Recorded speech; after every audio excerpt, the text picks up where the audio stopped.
Les combattants kurdes irakiens poursuivent leur avancée dans Mossoul. Ils ont pris le contrôle aujourd'hui d'un nouveau faubourg de la ville et resserrent encore l'étau sur les djihadistes. Gwendoline de Bono, l'envoyée spéciale d'Europe 1, nous a fait vivre cette progression depuis une semaine. Ce soir, elle est de retour à Erbil, plus loin du front. L'occasion de faire avec elle un bilan de cette première semaine de la bataille de Mossoul. Bonsoir Gwendoline. Bonsoir. Vous avez passé près de 5 jours auprès des forces spéciales irakiennes qui, les premières, sont entrées dans Mossoul.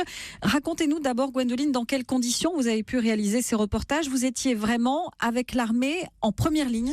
Oui, en fait, vous rejoignez ces forces spéciales. Alors, en l'occurrence, dans mon cas, un bataillon spécifique de ces forces spéciales, qui est commandé par quelqu'un qui est le major Salam. Donc, vous restez avec votre bataillon, vous les rejoignez dans leur base arrière, là où ils vont vous y aller, et vous êtes dans la colonne complètement intégrés avec eux. Et alors aujourd'hui, ils sont rentrés dans Mossoul? Oui, non, là on rentre vraiment dans les quartiers très urbains de Mossoul, très urbains. Donc là, vous rentrez vraiment dans des rues, dans des blocs d'habitation. C'est des espèces de villas avec des portails en fait qui sont alignés, avec des parcs à jeux, avec des immeubles un peu plus grands. C'est vraiment vendredi, ils ont commencé vraiment à rentrer dans la ville de Mossoul en tant que telle. Là où on progresse maison par maison? Là où on progresse maison par maison, exactement. D'ailleurs, c'est une progression assez lente. Et puis surtout, les combats ont rien à voir dans Mossoul. Parce que jusque-là, si vous voulez, ces forces spéciales, elles ont pris depuis le début de l'offensive des villages.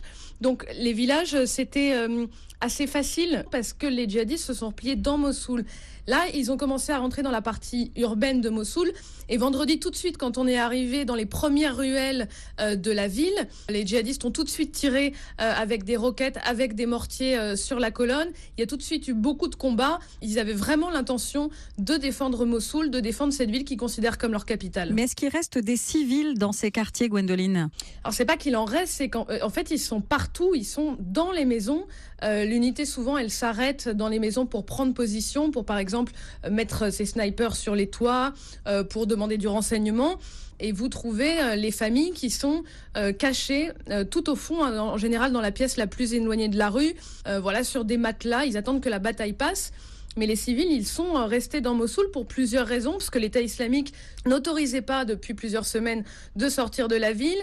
Il y a aussi des gens qui vous disent, voilà, ici c'est ma maison, je sais très bien que si j'en pars, elle sera détruite, que je mettrai peut-être des années à la retrouver. Et alors parfois, vous avez des habitants qui sortent pour donner, par exemple, des bonbons à l'armée ou des bouteilles d'eau ou pour les accueillir. Ce qui est très compliqué à gérer pour les hommes, parce qu'il faut quand même avoir à l'esprit que ces civils, il faut s'appuyer sur eux, leur demander du renseignement, les rassurer.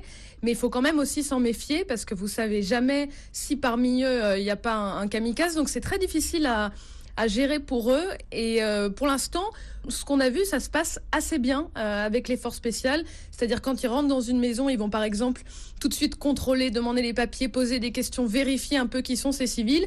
Et puis très vite, vous avez assez naturellement une discussion qui s'engage, très polie, très cordiale.